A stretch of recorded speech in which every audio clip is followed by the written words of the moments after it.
Книгата Йов. В няколко отношения тази библейска книга е единствена по рода си. Действието се развива в незнайна земя на име Уз, далече от Израил. Главният герой Йов дори не е израелтянин. А авторът, за когото не знаем нищо, не уточнява през кой период от историята се случва всичко.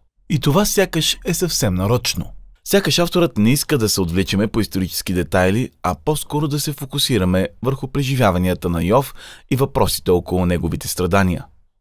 Художествената структура на текста е доста ясна. Започва с кратък разказ като пролог и завършва с епилог. А основната част е древноеврейска поезия под формата на разговори между Йов и 4 негови събеседници, наречени приятели. В края на цялата тази дискусия следват няколко лични обращения от Бога към Йов. Да видим сега как се разгръща тази история. Прологът ни запознава с Йов. Научаваме, че той има безукорен и правдив характер и почита Бога. Прекрасен човек.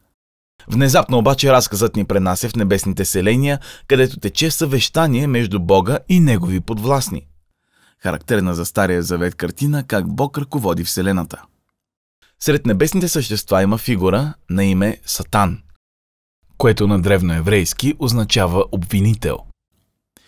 Сякаш наблюдаваме съдебно заседание. Бог представя Йов като истински праведен човек, след което обвинителят оспорва практиката такива хора да се награждават. Йов ти е верен единствено защото му даваш благоденствие, натяква той. Нека малко да пострада, да го видим тогава колко е правдив. И така Бог позволява на обвинителя да причини болка на Йов. А мнозина от нас тук възкликват: моля, защо му позволява? И очакваме книгата да ни обясни защо Бог допуска да се случват трагедии на такива хора. Но до края на разказа така и не идва отговор. Книгата не хвърля светлина по тази тема. Прологът въвежда по-дълбокия въпрос, който ще изплува отново и отново в текста.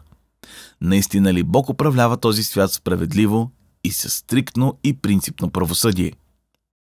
Но за да получим светлина по тези теми, ще трябва да потърпим чак до последните глави на книгата. Но причината за страданията на Йов така и не се посочва. Към края на пролога Йов е смутен и изтързан.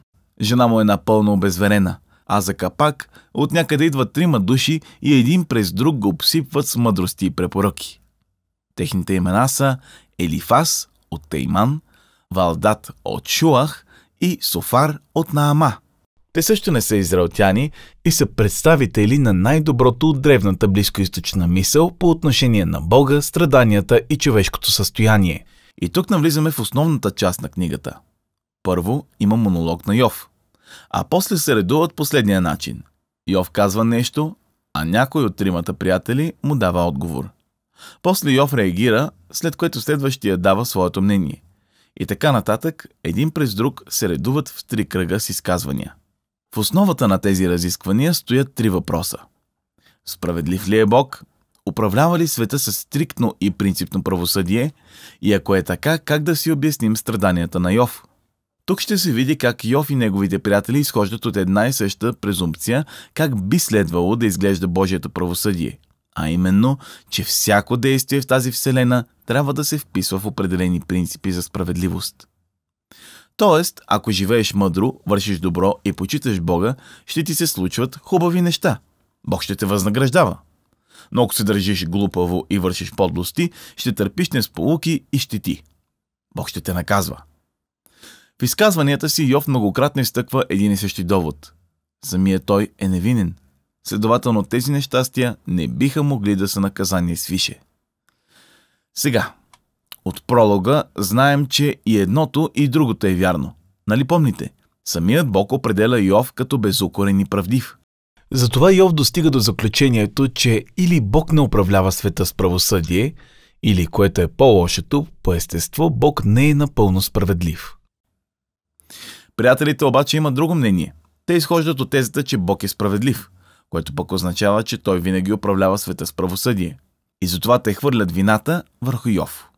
Йов сигурно е сторил нещо наистина лошо, та Бог да го накаже така. Дори започват да гадаят какви биха могли да са греховете на Йов. Но Йов никак не е съгласен. По някое време му идва до гуша от техните натяквания и вдига ръце от тях. а после се обръща лично към Бога. Не забравяйте, че през цялото това време Йов се дави във вихрушка от емоции. Винаги е смятал Бога за справедлив, но как да си обясни сполетялата го трагедия? По едно време дори разпалено обрисува Бога като насилник. В друг момент му приписва вина за всички неправди по лицето на земята. Но веднага, щом го казва на глас, той се ужасява от тази мисъл, понеже иска да вярва, че по естество Бог е справедлив. В тези глави Йов не е на себе си. И така за последен път той повтаря, че е невинен, а после отправя искане Бог да му се яви лично и да даде обяснение. Тук в историята влиза нов участник на име Елиу, родом от град Вус. Макар да не е израелтянин, неговото име е еврейско. Елиу изхожда от същите презумпции като Йов и тримата приятели. Той също приема, че Бог е справедлив по природа и че управлява Вселената със стриктно правосъдие. Но после достига до по-дълбоко заключение на какво се дължат страданията на невинните. Трагедиите ни може и да не са плод на минали грехове. Може би Бог ги изпраща като увещание срещу бъдещи грехове, или пък използва болката, за да изгражда характер от човека и да го учи на важни житейски истини. Елиу не твърди, че разбира защо страда Йов, но в едно нещо е сигурен – Йов няма право да обвинява Бога в несправедливост. Йов не си прави труда да му отговори, и така дискусията приключва. Всички аргументи са поставени на масата, но въпросите остават без отговор. И тогава ненадейно самият Бог се явява в вихрушка и се обръща лично към Йов. Най-напред отговаря на обвиненията, че е несправедлив и неспособен да движи света. Отвежда Йов на виртуална обиколка из Вселената и му задава всевъзможни въпроси за подредбата и произхода на космоса. Дали Йов е бил свидетел как Бог извайва нашата планета и подрежда съзвездията? Някога нареждал ли е на Слънцето да изгрее? Владее ли времето? Бог следи безчет природни процеси, за които Йов никога не си е давал сметка. А после стигаме и до конкретни детайли. Къде намират паша планинските кози? Как раждат кошутите? От какво се прехранват лъвовете и дивите магарета? Каква е целта тук? Спомнете си презумпциите на Йов и неговите приятели, как би следвало Бог да управлява този свят с правосъдие. Но тук има и една друга по-дълбока презумпция, че Йов и неговите приятели притежават достатъчно ясна представа за живота, за да имат мнение как Бог трябва да управлява нещата. Но с виртуалната разходка Бог разбива на пух и прах техните презумпции.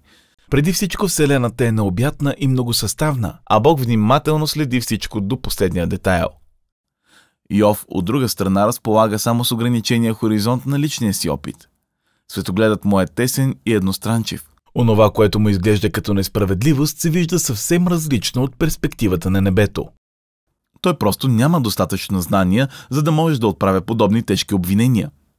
След това Бог предлага на Йов да поеме само за ден управлението на света и да се опита да наложи стриктното правосъдие, за което пледират приятелите му, да наказва всяко дело на всеки човек във всеки миг с прецизно възмездие. Но се оказва, че да се въздава правосъдие не е никак проста работа.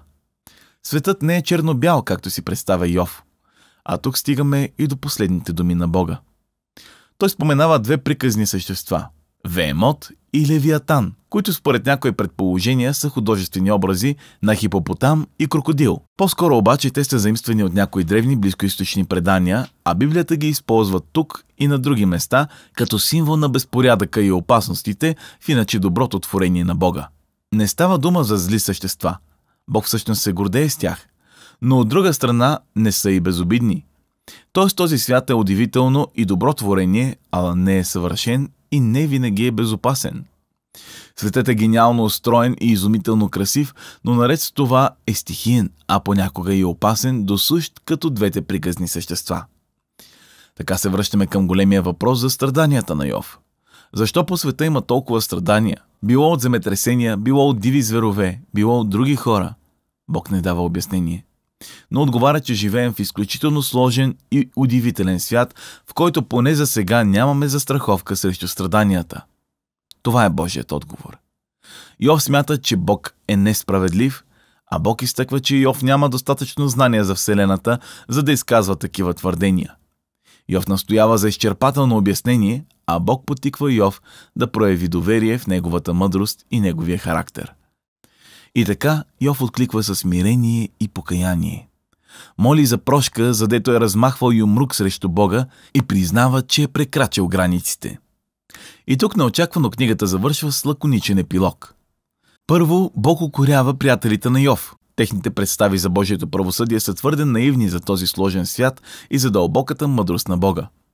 А после Бог добавя, че Йов се е изказал правилно по негов адрес, което ни изненадва, понеже няма как да се отнася за всичко изречено от Йов. Помним неговите прибързани и неверни заключения. Но наред с това, Бог е наясно с вътрешния конфликт на Йов и приема честността, с която той изразява емоциите, болките и копнежа да разговаря лично. Най-добрият начин да преминеш през подобен вид криза, казва Бог, е с борбена молитва. В края на книгата се възстановява и здравето, и семейството, и благополучието на Йов, но не като награда за поведението му, а като проява на Божията щедра благодат. И това е краят на текста. Книгата на Йов не ни дава окончателен отговор какво причинява трагедиите по света. Вместо да търсим обяснение за страданията, тя ни призовава по-скоро да се доверим на Бога, когато бедите ни сполетят.